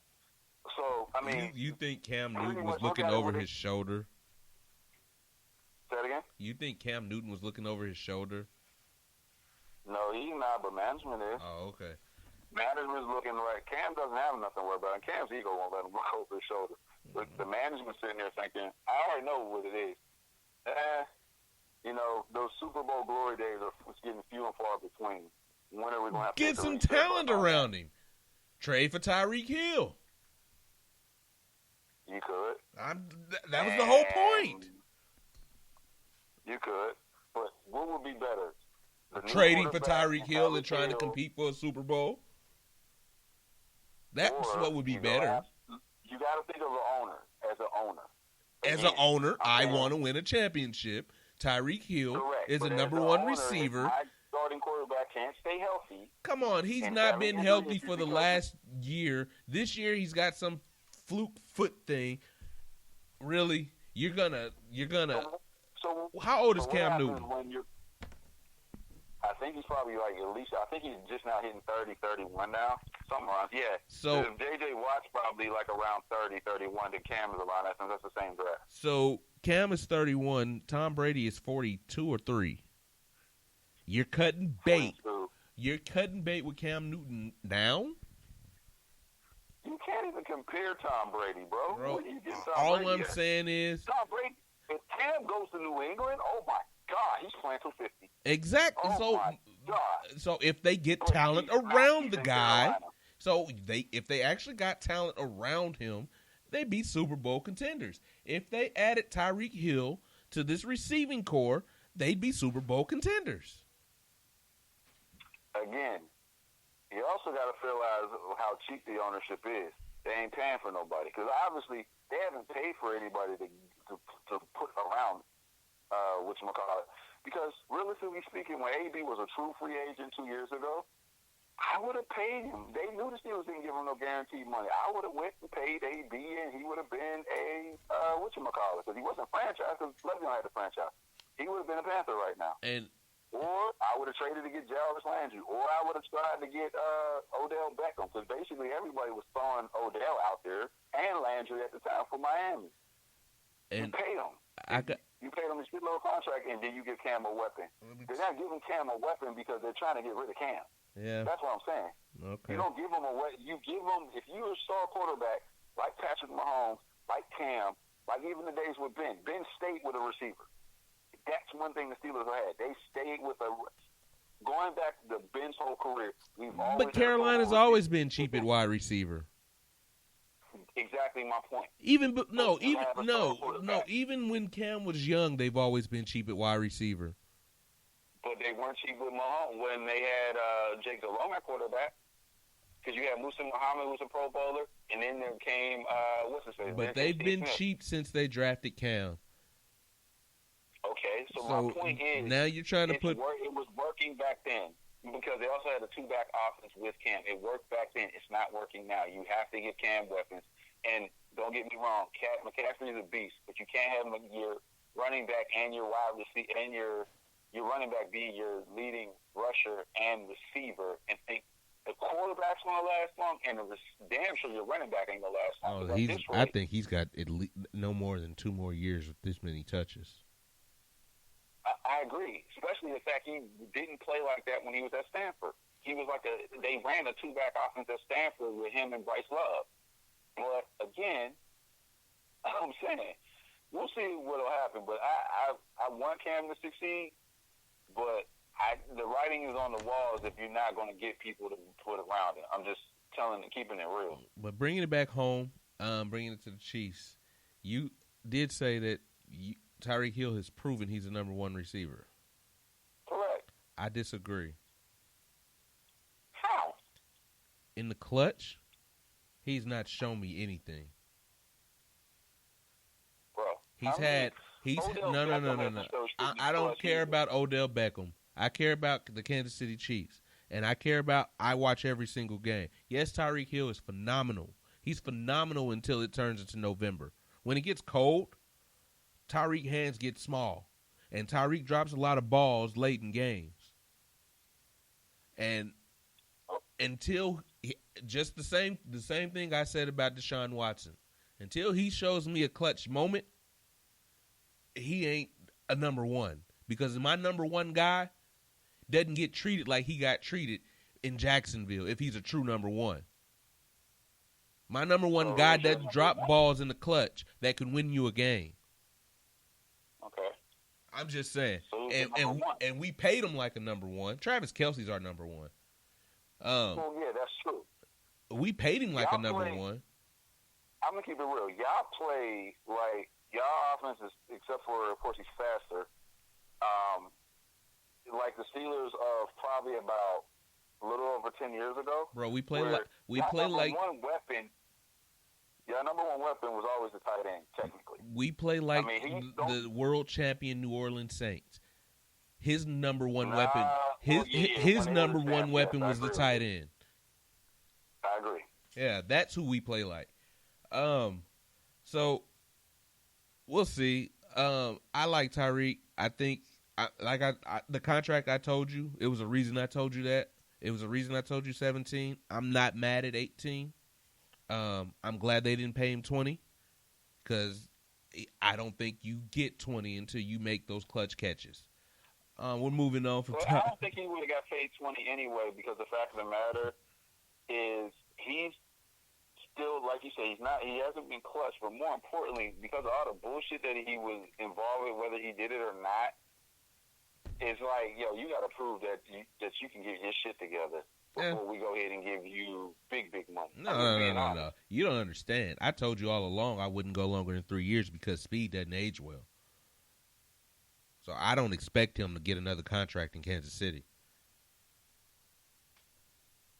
Well, I mean, that means the other guys got to step up. We talked a little bit about DeMarcus Robinson. We talked about his chemistry, so I'm just going to go move past that. We already beat that up. Back to my weekly rant. Pay Chris Jones. The monster got a sack again. He was great. He was graded the 6th highest player in the league last week. Where's your problem? You know what's going to happen? If they don't pay him this season, and let's say he goes to the Pro Bowl or become an All-Pro, his value meter has gone up. Well, and the question is will Kansas? Because let's be real, it's logic. Okay, I'm balling out. I'm doing this, that, and the third.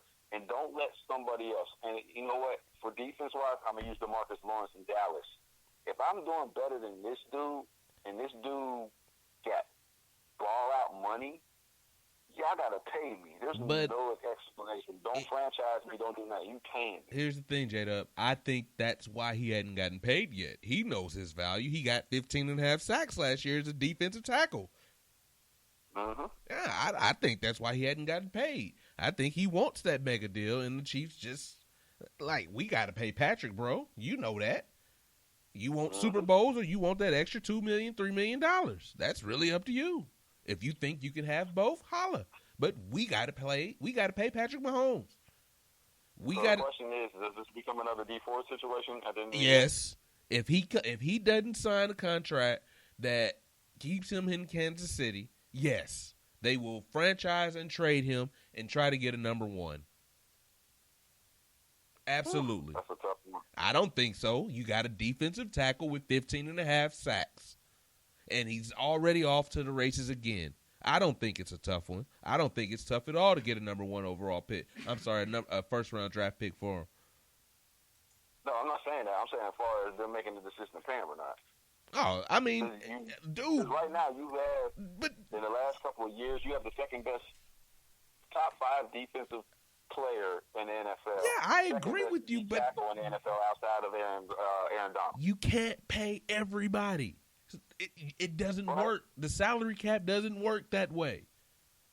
Some people has got to go. I love Chris Jones. I love his personality. I love him on the field. He's done everything right. I want him in Kansas City. That's why I'm doing the rant every single week. But who aren't we keeping if we are keeping Chris Jones? Because Patrick Mahomes is going to retire, Chief. The odd man out is Travis Kelce. But do you give away one of Patrick's best weapons? And that's why I say, who is the odd man out? It ain't Tyreek. But, again, if we trade Tyreek in the second year of his deal, then maybe we can pay everybody. But it's easier said than done. Yeah, I want to pay Chris Jones. But I can't be completely upset if Chris Jones walks because you can't pay everybody, especially if he's asking for that mega deal. I understand. I understand his value. I know he understands his value. But is he going to get that value in Kansas City? Because you can't squeeze wine out of a peanut. It comes out of grapes. And if we don't have the money, we ain't got the money. Good question, but the thing is, that's a tough one. I'm pretty sure. I think Kansas City is hoping and praying and again, we talked about this earlier with players versus the CBA. Yeah. That he's going to try to take a hometown discount. Yeah, he's not and doing I that. don't see him.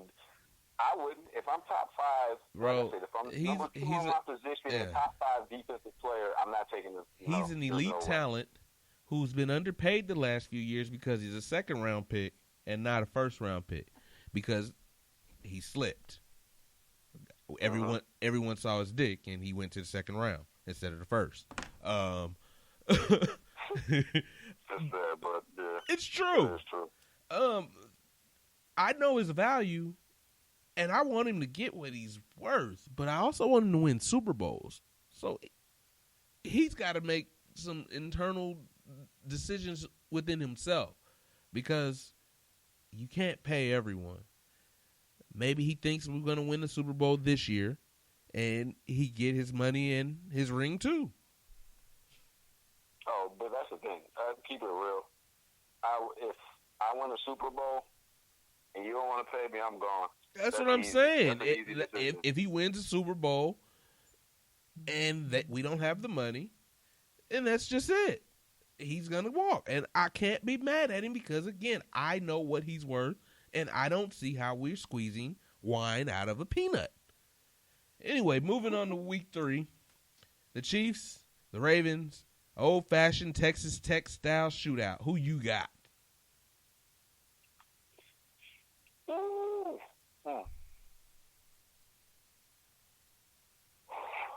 You know what? I'm going with the Ravens.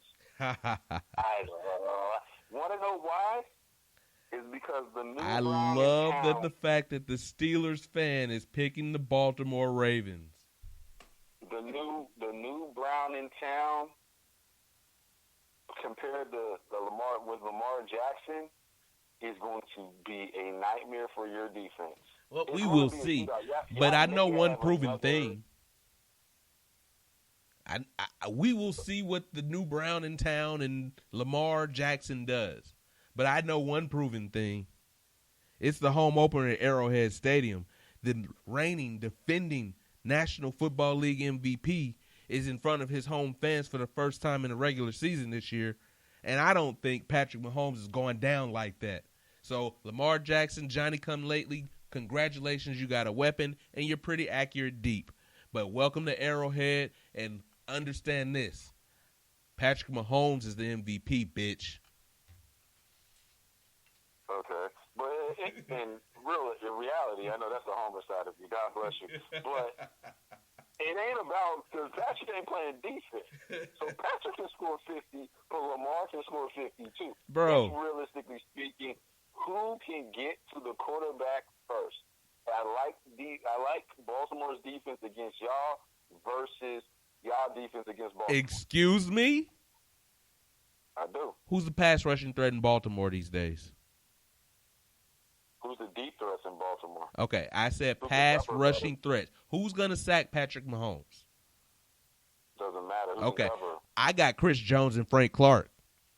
I think my defensive line is better. I think we get to the quarterback more. I think we interrupt Lamar Jackson and his accuracy more. This is the thing. This is why I don't like to see Baltimore against the Steelers. They have they have one of the better offensive lines. Okay. I got Chris Jones and Frank Clark. I'm good. You take them. I'm good. You take them. Because All right. Chris Jones and Frank Clark ain't going to beat everybody. I got the Chiefs 42, the Ravens 38.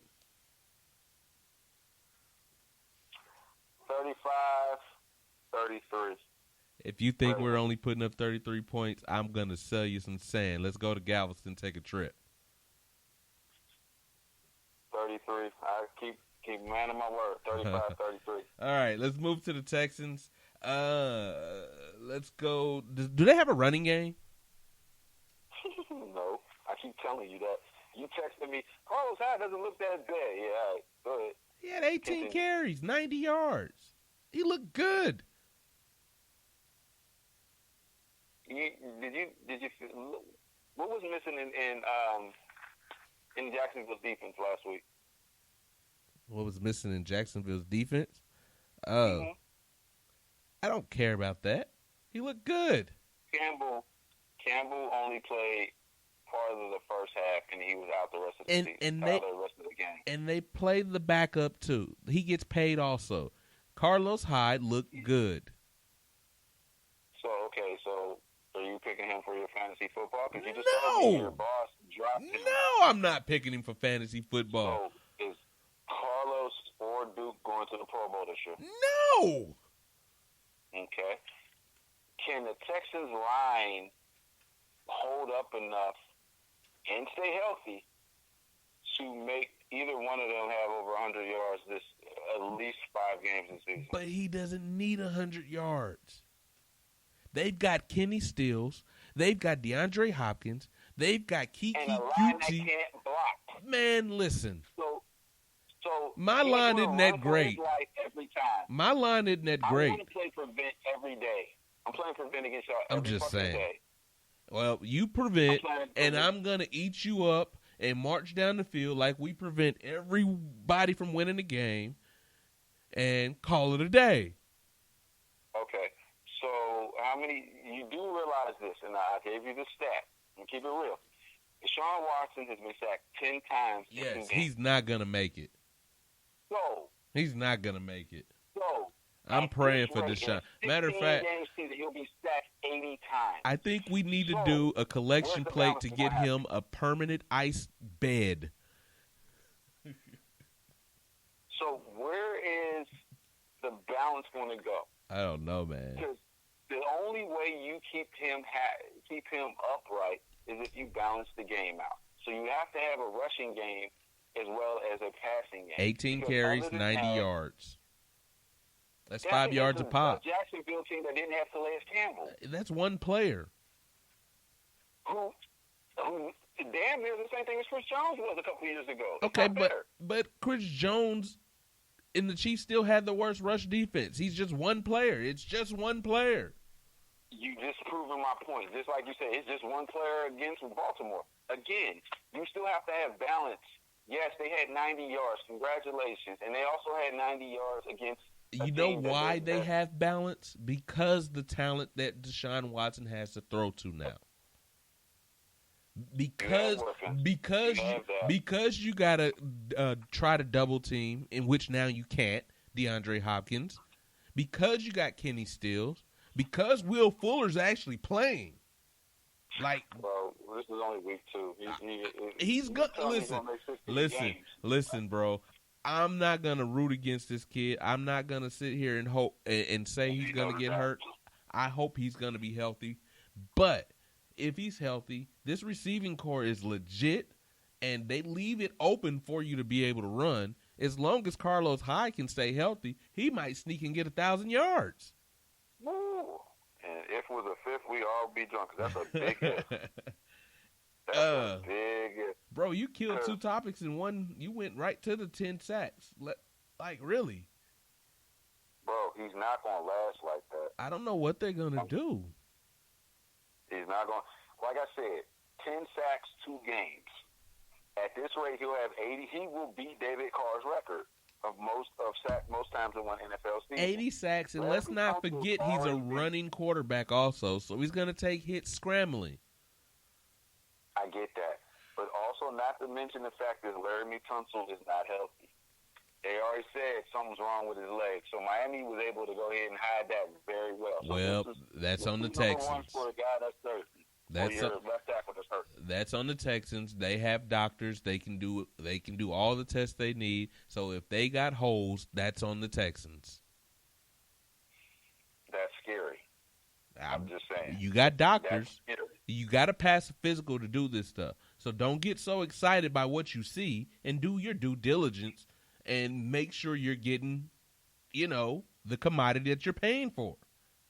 Well, that's true. But what I'm trying to say is, if your star tackle is hurt, that means and your rookie tackle is doing bad. I can understand now why the GM got fired, because dude is looking like a 4th rounder that was he's overpicked. The Armstead kid, it's not looking good where he had 3 penalties in 2 games already, and he had a blown sack. That's not looking good for a dude that's pretty much your future, guard, whatever the case may be. That's not looking good. And you need to keep Deshaun healthy because they don't have anybody. Who's their backup? It's not Joe Webb. And I heard they're thinking about bringing back Hoying. What you mean it's not Joe Webb? I don't know why. Huh? They cut Joe Webb? No, he's hurt. He got hurt the last game of the preseason. You're right. He did. I remember that now. And he actually balled in the preseason. Don't get it wrong. He actually played good, but I don't know who the backup is. Yeah. Texas. Whoever the backup is nowhere near the caliber of Deshaun Watson. This is where you want to talk about what Cap could be? There. Perfect fit. Right there because their system would fit Cap perfectly. Because a running quarterback. Wait. That will never happen. We know that for a fact. Oh, okay. we know that for a fact. But think about it. The backup for Deshaun, one of them was Joe Webb, who is a running quarterback. So why wouldn't you go get another running quarterback, a mobile quarterback, whatever you want to call it, to fit the system? That would be a perfect fit. So we are. But of course, we're not going to get across. So my question is, and I really hate to say this because I'm a huge Deshaun Watson fan. Do we start a pool to figure out what game he's injured in? No, I don't want to do that. That hurts my soul. It hurts mine too. But if they're not protecting him, we're just being smart investors, right? We are. Oh, okay. I do not want to do that for that kid. Yeah, I'm not doing. I don't. I'm just saying. But he's not going to last. At this rate, he's not going to last long. Like, I bet you Vegas has odds on him getting hurt. Vegas has odds on everything. I'm sure they do. When my wife and I were in Vegas, they had odds of AD getting traded or cut, and everybody had it by mid-season. And then literally 2 days later, he gets cut, which was amazing. I was like, they actually have odds for this? But I actually seen it in the MGM on the big board, which was just downright hilarious to me. I was like, wow, Vegas does have odds for everything. But anyway, I don't want to have odds on Deshaun because I don't want to see the kid get hurt. But, again, he's going to get hurt. You don't have a balance. You don't have a balance where I'm worrying about the running game. It makes it easier. I'm going to play prevent. It's like you're not hearing me. Carlos Hyde averaged 5 yards a pop last week. He went 18 for 90. Can he keep doing it? That's one game, We right? don't know. Hold on, though. We don't know, but this is a team that went up in New Orleans and had a whole old-fashioned shootout and literally lost to a 58-yard field goal. They only beat Jacksonville by a single point and should have lost the game. How many rushing yards did they have? Bro, I get that. Bro, they should have lost the game if the coach calls anything other than a dive up the middle. Carlos Hyde in that game where the offense basically struggled, still managed to get 18 carries, 90 yards, averaging 5 yards a pop. So clearly, he could shoulder the load if he can stay healthy. That's what I'm getting out of that because that's one of the top defenses in all of football. Let's see if they're gonna go ahead and do this one. So let's do this. Let's just do a friendly wage over under Carlos Hyde. I will not bet on Carlos Hyde. Okay? 5 yards rushing. I will not bet on Carlos Hyde. I drafted in my fantasy year once, and he killed me. No. Come on. No. I'm not giving away my money. All right. I'm being nice, being friendly wager. I'm not giving away my money. I'm not betting on this guy. It was fantasy football. He had 18 for 90. I'm just saying that's balance. That's balance. All right. Can the Texans run the table in the AFC South? Yes. I like Jacoby Brissett, and I'm tired of people not liking him. The Colts won last week, by the way. I'm not saying that. In spite of Adam Vinatieri. Good, bro. In spite of Adam Vinatieri. In spite of Adam Vinatieri, who's old, he should have retired like 5 years ago. But, hey, y'all were smart for getting rid of Justin Houston because he's not playing well. I didn't expect him to play well there. I did. I thought he would probably try to show improved motion or something. He's on turf. He's on turf and he's got bad knees. Why did you think he was going to get better? Again, I said this is going to be a show improved, and he proved he's not doing too well. Again, so, hey, he's on turf with bad knees. That was a bad decision by him. That's why the Steelers didn't get him, because I was wondering why we didn't even look at it. Like, come on, man. He's on turf. He's got bad knees, and he's on turf. It was a bad decision by him. It was a bad decision by his agent. It was a bad decision by the Colts. And the only reason the Colts did it, because that's not a bad decision by him or his agent, because he got $10 million, and he got 9 of it, or was it $12 million, $10 million guaranteed? I'm just saying. He got paid. Yeah, how's that going to help his career in the long run? He gets paid. Who cares about his career? If he was worried about his career, he would have went to a contender. Man, he was trying to he thought they were a contender. Andrew Luck didn't retire when he signed the contract. That is true. That is true. Yeah. They were contenders. They lost to the Chiefs in the playoffs. Again, I just think that they could win, but I think it's the Texans to lose in this division. I don't see the Colts coming out of the woodwork to do anything. Definitely don't see the Titans nor Jacksonville. Let me tell you this. The Texans only put up 13 points last week against Jacksonville.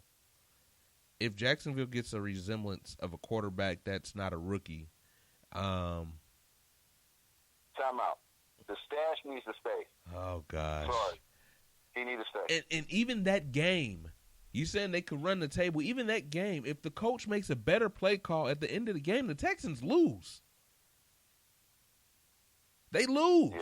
If you do anything but a 32 dive up the middle for a chance to win the game, you win. Who wins the division? I know. You said run the table.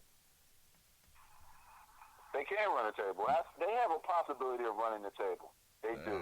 I don't think they so. Have a strong. They have the most balanced offense and defense combo in the NFL. You just said yourself, Deshaun Watson's already been sacked 10 times.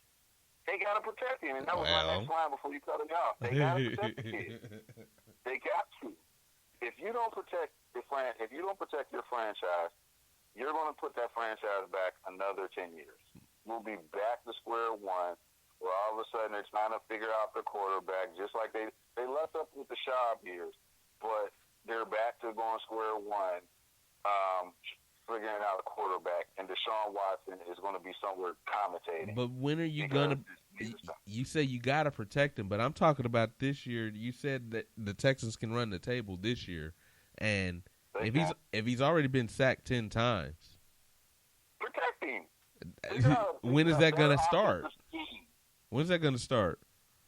Hey, that's a great question that I don't have an answer. But y'all can figure out an offensive scheme. Y'all may need to do some shifting or y'all need to do some trading. I didn't understand why they got rid of Khalil. Yeah. Because Khalil is not necessarily – if you watch college football back in the day, the Khalil brothers were tackles. But when they first started at USC, the Khalil brothers were both on the right side. Yeah. Ryan, or one of the Khalils, I think the Khalil that was here in Houston, was a guard that they made into a tackle in the NFL.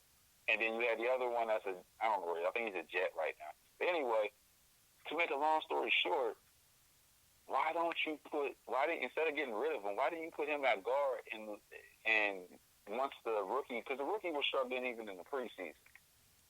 Y'all overpaid him, and that's why y'all fired the GM 2 weeks after the draft. Because y'all know y'all fucked up. Even though if you're an owner, you got to sign off on that draft pick. So what was you doing when he made that call? That's all I'm saying with that. Because if I'm the owner, I'm like, nah, I don't like that. And I know my team. I'm gonna look at the draft because hell, I got to pay these guys. But again, they got to figure out something to protect them. If they don't protect them, no, they can't run the table. I'm hoping that they can protect you. Well, they haven't done that in the first 2 games. That's all I'm saying. All right, they got the Chargers this week. Can they stop Old Man Rivers and company? Nope. So they're going to start off the season. The team that you said is going to dominate the South, they're going to start off the season 1-2. Yeah, I didn't say they're going to win. Here's the thing. I never said that they're going to win the They going 16-0. I said they're gonna win the division because the division's light in the pants. I keep telling you, I'm taking the Texans. In San Diego. Los Angeles, and 30,000 fans. It's not exactly 80, and yeah, I'm taking the Texans. God bless you. So yeah, I'm gonna go with Old Man Field. All right, so let's recap. I got the Texans. You got the Chargers. I got the Chiefs. You got the Ravens. I got the Niners. You got the Steelers. Got the Steelers. I got the Niners. You got the Steelers. All right, those are picks. I think I'm gonna win again. Okay. I think I'm gonna win again. Anyway, hey everybody, thank you for listening to Underdawg Sportz. I'm Casey Reginald Jr. This your man J Dub, Justin Waters. Let's see you next week.